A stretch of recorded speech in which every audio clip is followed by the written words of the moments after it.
కొంచెం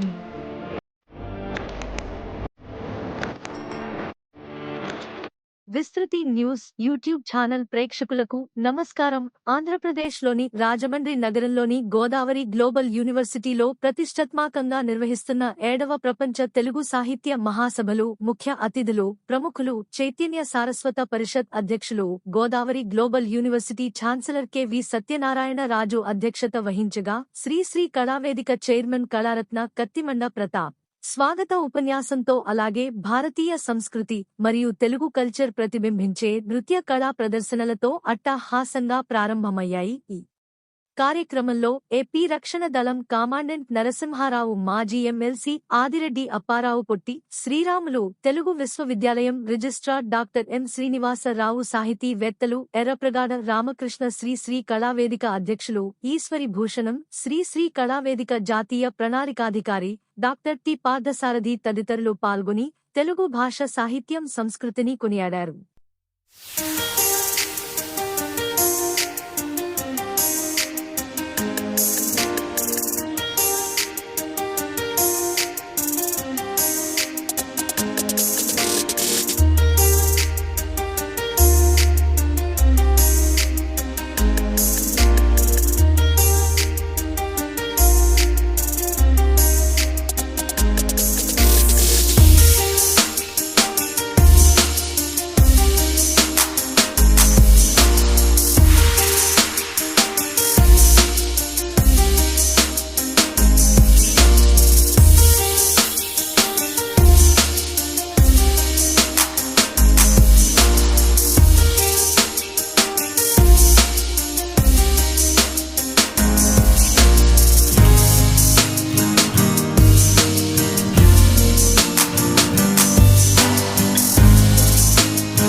మహాసభల కార్యక్రమంలో భారతీయ సంస్కృతి, తెలుగు భాష, సాహిత్యాలు ప్రతిబింబించే నృత్య ప్రదర్శనలు, సాహితీకారులు, కళాకారులు ప్రజలను అలరించాయి.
అద్భుతం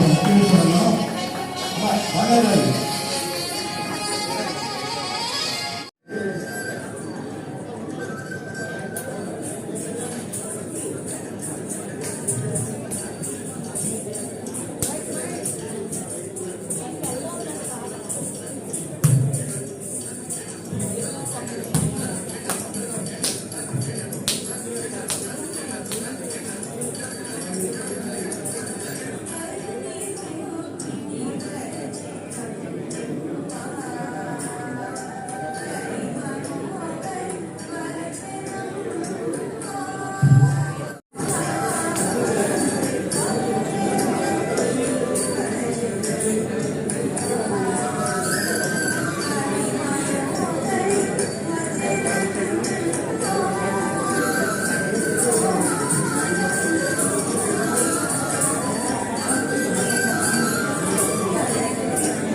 బయటకు వెళ్ళిపోతున్నాను సార్ వీళ్ళిద్దరు తీసుకుంటాను.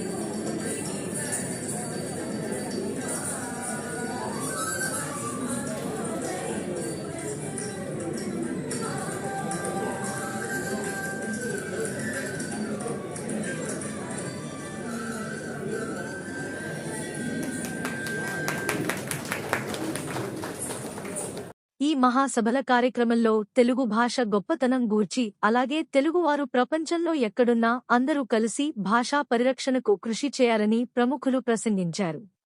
ముందుగా అభినందనలు తెలియజేస్తున్నాం.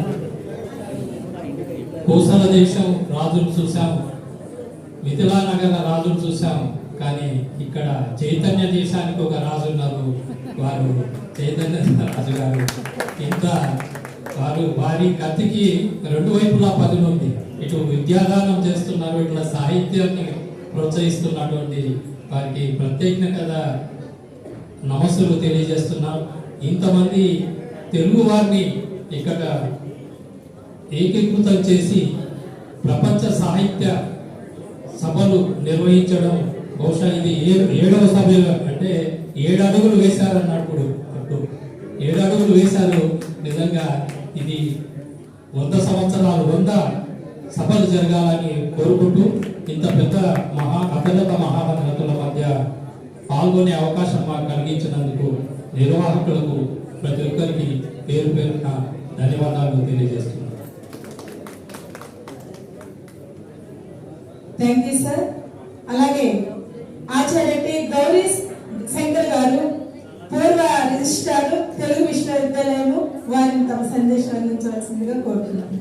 సభాసరస్వతికి నమస్కారం. ఆంధ్ర చైతన్య సారస్వత పరిషత్తు, శ్రీ శ్రీ కళావేదిక సంయుక్తంగా నిర్వహిస్తున్న ఈనాటి 7వ ప్రపంచ సాహిత్య సభలకు వేదికపై చేసినటువంటి పెద్దలు, మిత్రులు, ముఖ్యంగా గౌరవనీయులు శ్రీ చైతన్య రాజు గారికి, శ్రీ శ్రీ కళావేదిక అధినేత శ్రీ కత్తిమండ ప్రతాప్ కుమార్ గారికి, సభలో ఉన్న మీకు, ఇతర మిత్రులందరికీ నమస్కారం. సమయం ఎక్కువగా లేదు మాట్లాడడానికి, భోజనానికి సమయం అవుతోంది, కానీ ఆహ్వానించారు, మాట్లాడమన్నారు. 1-2 మాటలు చెప్పాలి. ముఖ్యంగా ఇవాళ మనం తెలుగు భాషను బ్రతికించుకుంటున్నామంటే, తెలుగు భాషను ఈ తరంలోకి తీసుకెళ్తున్నాము, నిలబెట్టుకుంటున్నామంటే ఇటువంటి చైతన్య రాజు గారు లాంటి సంస్థలు, వ్యక్తులు ఉండటం వల్లే ఇవాళ తెలుగు ఇంకా బాగా పచ్చగా పరిమళిస్తుందని భావిస్తున్నారు.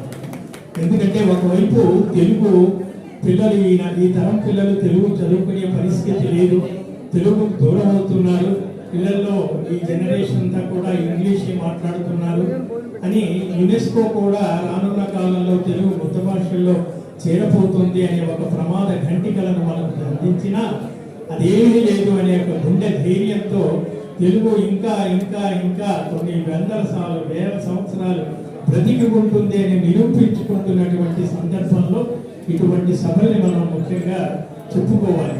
ఇవాళ తెలుగునాట చాలా మంది కవులు, రచయితలు, పద్య కవులు, గేయ కవులు అనేక ప్రక్రియలో రచనలు చేస్తున్నటువంటి వారిని ప్రోత్సహిస్తున్న ఇలాంటి వేదికలను మనం నిజంగా అభినందించవలసినటువంటి విషయం. శ్రీ శ్రీ కళావేదిక ఇందాక అమ్మగారు చెప్పారు, మాతృమూర్తి భూరి హనుమంతమ్మ గారు మాకు మాతృ సమానురాలు, లాంటి క్రతువు లాంటి కృషి చేస్తున్నటువంటి గారు అమ్మగారు. కాబట్టి ఈ గతంలో ఉన్న సాహిత్య సంపదను ఈ తరానికి అందించడానికి ఇటువంటి వేదికలు చాలా ఉపయోగపడతాయి. అయితే ఇక్కడ ఈ సందర్భంగా మనం 2 విషయాలు గుర్తు చేసుకోవాలి. ఇవాళ మనం ప్రపంచ తెలుగు మహాసభలు అన్నాం. ఇందాక ఆలపాటి వారు ఒక మాట అన్నారు, ప్రపంచ తెలుగు మహాసభలు అనేవి ప్రభుత్వం నిర్వహించిన, స్వచ్ఛంద సంస్థలు నిర్వహించిన ఈ సభలు ఇలా కొనసాగుతూ ఉండాలి అన్నారు. నిజంగా ఒక జాతి సంస్కృతి కానీ, భాష కానీ నిలబెట్టాలి అంటే ఆ జాతి ప్రభుత్వం కానీ, ఆ జాతి ప్రజలుగా పైన గురుతర బాధ్యత ఉంటుంది. ఒక జాతి భాష, సంస్కృతి ఆ జాతి చైతన్యాన్ని, వ్యక్తిత్వాన్ని, అస్తిత్వాన్ని నిలబెడుతుంది. అలా మనం ప్రభుత్వ పరంగా చూసినట్లయితే ఇవాళ ప్రభుత్వం కంటే కూడా స్వచ్ఛంద సంస్థలు, ఇలాంటి చైతన్య సారస్వత పరిషత్తు, శ్రీ శ్రీ కళావేదిక సంస్థలే ఎక్కువగా భాష నిలబెడుతున్నాయి. ప్రభుత్వం పరంగా ఒక మాట చెప్పాలి, ఇవాళ మనం ప్రపంచ తెలుగు మహాసభలు ఉన్న దానికి బీజం పడింది ఎప్పుడో మీలో చాలా మందికి తెలుసు.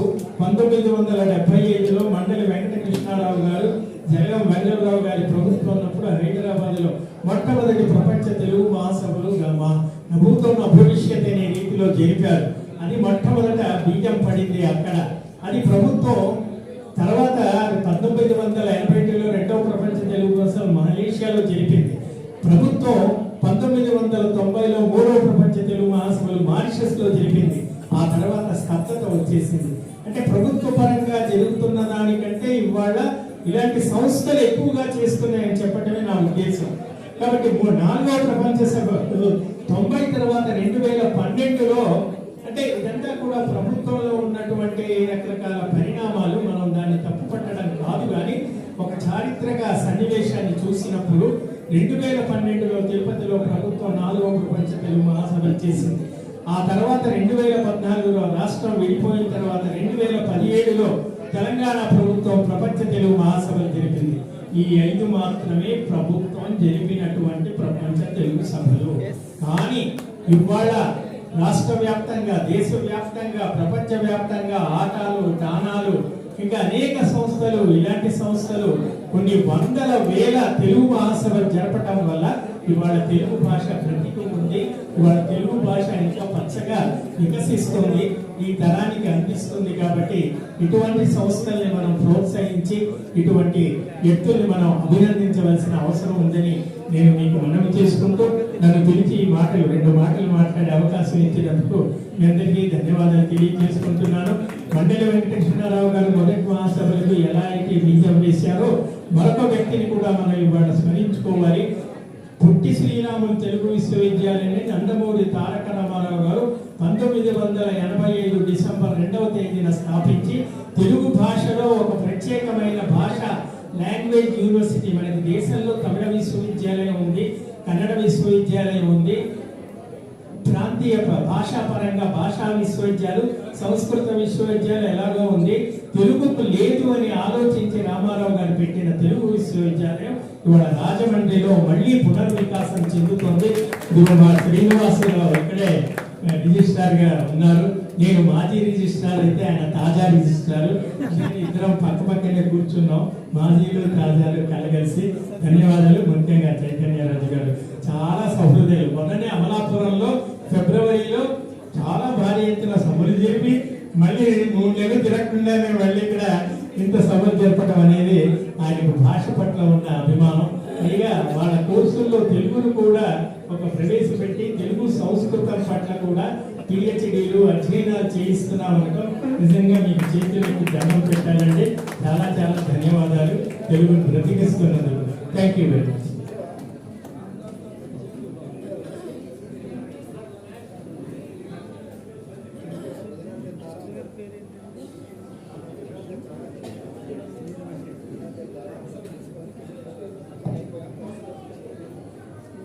చక్కని సందేశం అందించినటువంటి గౌరీశంకర్ సార్ గారికి హృదయపూర్వక ధన్యవాదాలు సార్.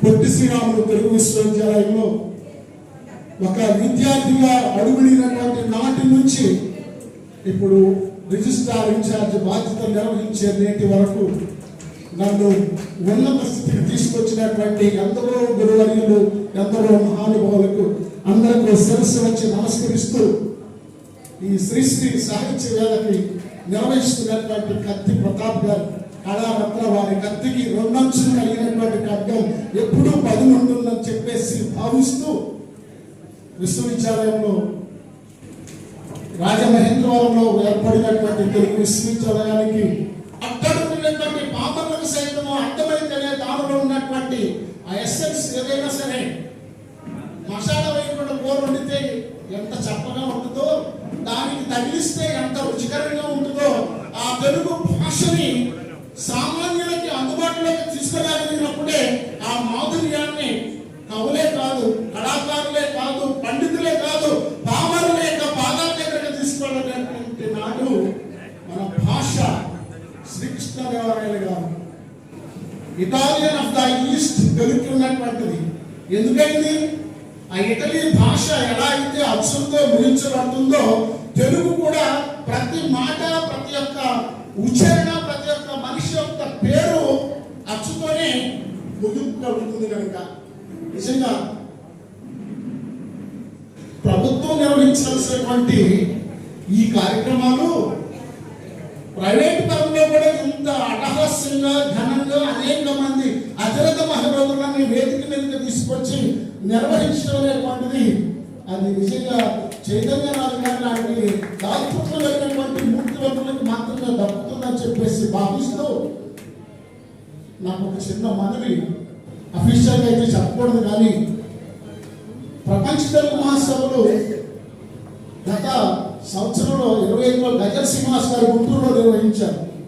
నేను కృష్ణా జిల్లా రచయితల సంఘంలో ఒక దాంట్లో సభ్యత్వం కలిగినటువంటి వాడిగా అక్కడ గుర్తుపండు సుబ్బారావు గారు, గౌరవనీయులు డాక్టర్ పూర్ణచంద్ర గారు అక్కడే ప్రపంచ తెలుగు మహాసభలు డిసెంబర్ 28-29 తారీఖులో 2024 జరిగిన 25లో జరిగాయి. ఇక్కడ ప్రపంచ సాహిత్య సభలు అందరూ ఒకే వేదిక మీద ఉంటే ఇంకెంత ఘనంగా ఉంటుందని చెప్పేసి నేను భావిస్తా ఉన్నాను. ఎందుకంటే మనము ఎన్ని నదులున్నా సరే సముద్రుడే కాదు, చివరికి ఆ గమ్యస్థానం కనుక ఉన్నటువంటి మనం పెట్టుకోకుండా ఈ ప్రపంచం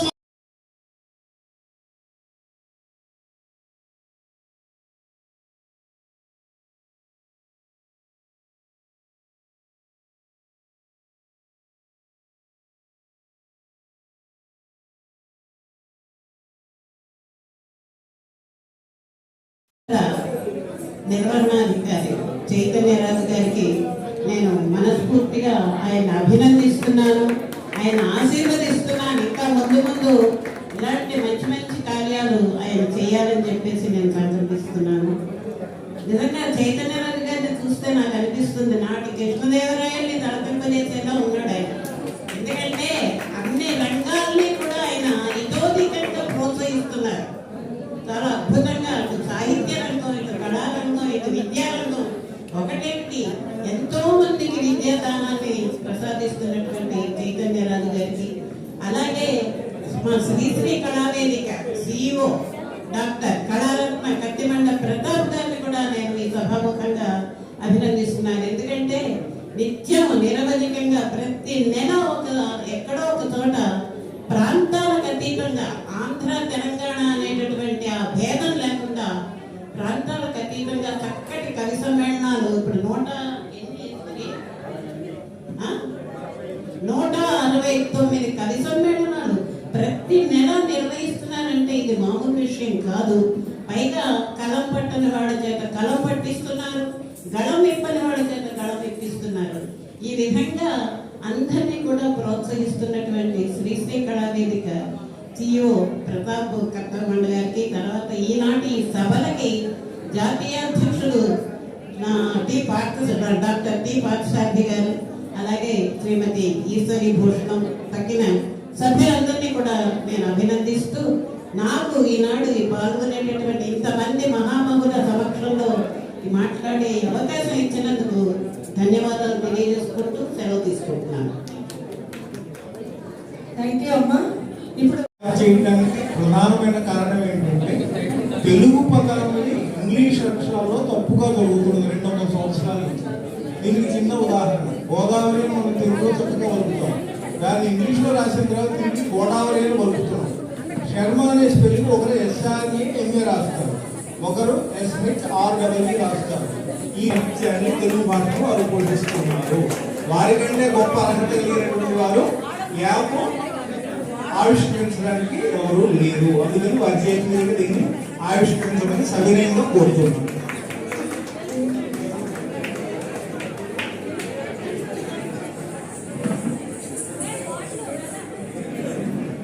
అక్కడ కనుక మనం తెలుగు టైప్ చేస్తే మీకు కింద ఫొనెటిక్ ఇంగ్లీష్లో అక్షరాల్లో ఇస్తుంది.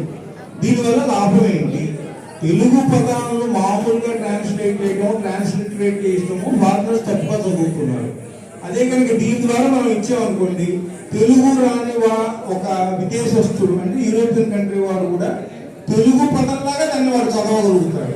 దీని యొక్క సౌలభ్యం అది. ముందు ముందు మన గోదావరి గ్లోబల్ యూనివర్సిటీలో వారు ఒక అవకాశం ఇస్తే భారత భాగవత రామాయణ గ్రంథాలన్నింటినీ కూడా ఫొనెటిక్ ఇంగ్లీష్లోకి ట్రాన్స్లేట్ చేసి దాని యొక్క అర్థాన్ని కూడా మనం అక్కడ పెట్టి ఒక డిజిటల్ ఆర్చీవ్స్ లాంటిది ఏదైనా ఏర్పాటు చేసేటువంటి దానికి అవకాశం ఉంటుందని ఆశిస్తూ అడిగేస్తున్నాం.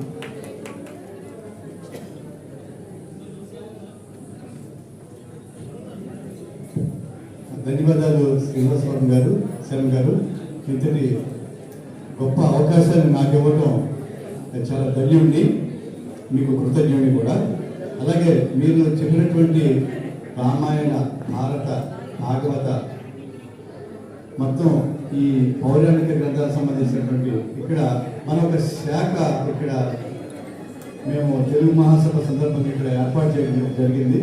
సంస్కృత భాష మీద అలాగే తెలుగు భాష మీద కూడా, తెలుగు సంస్కృతం రెండు భాషల్లో కూడా ఇక్కడ పిహెచ్డి ప్రోగ్రాంలు కూడా మేము అనౌన్స్ చేస్తాం. ఈరోజు లాస్ట్ డేటు. కొంతమంది మిత్రుల కోరిక మేరకు వచ్చి ఈ నెల 15వ తారీఖు వరకు కూడా పొడిగించడం జరిగింది పిహెచ్డికి. చాలా శుభ శ్రీనివాసరావు గారు, రిజిస్టర్ గారు, మనం కూడా ఇక్కడ పిహెచ్డి ప్రోగ్రాము తెలుగు, సంస్కృత్ మిమ్మల్ని కూడా ఇందులో బోర్డ్ ఆఫ్ అడ్వైజర్స్ పెట్టుకుంటాము. అలాగే central university of foreign languages వారిని, అలాగే ఎక్కడెక్కడ దేశంలో ఉన్నటువంటి ప్రముఖ బిఎంసీలో కూడా ఉన్నాయి కోర్సెస్, అవన్నీ కూడా ఇక్కడ ఏర్పాటు చేసేటువంటి అవకాశం. ఆల్రెడీ 28 అప్లికేషన్స్ కూడా వచ్చినాయి పిహెచ్డి అడ్మిషన్స్ కోసం. అందులో మన సోదరి శ్రీమతి ఈశ్వరి గారు అలాగే కత్తిమంటి ప్రతాప్ కూడా వీళ్ళిద్దరు కూడా అప్లై చేశారు. అడ్మిషన్ గ్రాంటెడ్ ఇచ్చేసారు. అడ్మిషన్ ఇక్కడ హాజరైనటువంటి సరస్వతి మాతకు చాలా బృహత్తర విధానంలో ఈ కార్యక్రమం చేయాలనుకున్నాము. మా ప్రయత్నాలన్నీ చేశాము. సాహిత్యం అంటే సమాజాన్ని హితం కోరుకునేది. చతుసృష్టి కళల్లో ప్రధాన భూమికని పోషిస్తుంది. రకంగా ఇందులో మనం ఖండించాలనేటువంటి చేసినటువంటి చిన్న ప్రయత్నంలో ప్రథమ భాగం ఈ మొదటి రోజండి. సంగీతం తీసుకున్నాం, సాహిత్యం తీసుకున్నాం, లలిత కళలు తీసుకున్నాం. తదుపరి ఈ చతుసృష్టి కళల్లో మిగిలిన కళలను కూడా ప్రవేశపెట్టాము. పురాతన నాణ్యాలు, తర్వాత కొన్ని కలెక్షన్స్, అంటే భాషకు సంబంధించినటువంటి అంశాలు, ఇట్లాంటివన్నీ కూడా మా ప్రయత్నం చేశాము. మరి పాల్గొన్న వారు, వీక్షకులు ఎంతవరకు మేము సఫలీకృతం అయ్యామో వాళ్ళే న్యాయ నిర్ణేతలుగా నిర్ణయిస్తారు. ఇప్పుడు ఉన్నటువంటి ఏమన్నా మేము మైనస్ అంటే పొరపాటుగా ఏమన్నా చేసినట్లయితే మరోసారి సభల్లో ఇట్లాంటివి జరగకుండా చూసుకుందాం అనేటువంటిది చెప్తున్నాను. ఈ కార్యక్రమాలకు అన్నింటినీ కూడా ఎలా చేద్దాం, ఎప్పుడు చేద్దాం అనేటువంటి ఆది బిందు మా ప్రతాప్ గారు మమ్మల్ని అందరికీ ఉత్సాహపరుస్తుంటారు. CEO గారు, తదుపరి ఈశ్వర్ గారు ఎంతంటే అంత. చివరికి ముగ్గురు కూర్చుంటాము, కాన్ఫరెన్స్ కాల్లో మాట్లాడుకుంటాం. అప్పటికప్పుడు అయిపోతే ఏది కూడా ఇన్ని సాగదీసేటువంటి విధానం ఉండదు. చేద్దాం, ఈ నెలలో ఇక్కడ చేద్దామంటే అంతే. ఎక్కడా కూడా మాకు వ్యతిరేక భావన రాలేదండి. అలాగా ఇక్కడ 7 ప్రపంచ సభలు నిర్వహించడం జరిగింది. 36 దీంతో 37 వరల్డ్ రికార్డు సాధించినటువంటి ఏకైక సంస్థ అండి. 2 దశాబ్దాలుగా గోదావరి నది పరుగులు తీసినట్టుగా ఈ సాహిత్య కెరటాలు ఉవ్వెత్తున ప్రయాణం చేస్తున్నాయి. ఇదే క్రమంలో ముందు కూడా నడిపించే బాధ్యతల్లో నేను ఒక భాగస్వామి కావాలని కోరుకుంటున్నాను. మరి ఈ 7 మహాసభల్లో 4 సభలు పూర్తిగా నేనే నిర్వర్తించానని గర్వంగా చెప్తున్నాను. తాడేపల్లిగూడెంలో 2, గత సంవత్సరంలో ఏలూరులో, ఈ సంవత్సరంలో మన రాజమహేంద్రవరంలో కూడా చేసేటువంటి అవకాశం నాకు దక్కింది. ఈ సంవత్సరంలో నిర్వహిస్తున్నటువంటి కార్యక్రమానికి ప్రత్యేకత ఏంటంటే మన గోదావరి గ్లోబల్ యూనివర్సిటీ చైతన్య గారి యొక్క సహకారాలు. అది తెలుగు భాషలో చెప్పడానికి కొరవడవలసినటువంటి మాటలతోటే చెప్పాలండి. చక్కటి సహకారం అందించారు. మేము ఏదడిగితే అది ఓకే, ఈ వేదిక కావాలా ఓకే, ఇక్కడ లైట్ కావాలి ఓకే. ఆయనతో పాటు వారి యొక్క ఉద్యోగ బృందం శ్రీనివాసరావు గారు, చైతన్య గారు, వలీ మేడం గారు, మేము ఏదైనా చెప్పినట్టే వితిన్ సెకండ్స్ మాకు ఆ ఏర్పాట్లు చేసి దీన్ని ఇంత జయప్రదం అవడానికి దోహదం చేసినటువంటి మొత్తం యూనిట్ అందరికీ కూడా ధన్యవాదాలు తెలియజేస్తాం. అంటే ఎవరికి ఉండే పరిస్థితి లేదు. నా అంతర్యం కూడా ఆవిష్కరించేటువంటి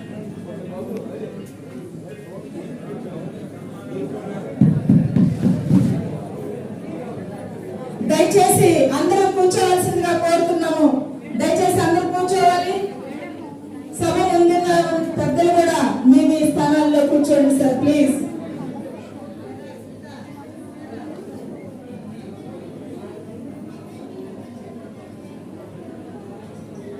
సభకు అందరికీ కూడా నమస్సమాంజలి తెలియజేసుకుంటూ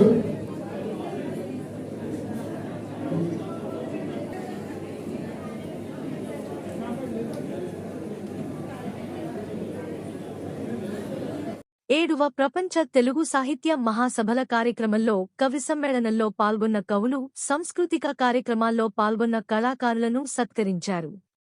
విభిన్న రంగాల్లో కృషి చేస్తున్న ప్రముఖులకు పురస్కారాలు, అవార్డులను అందించి గౌరవించారు.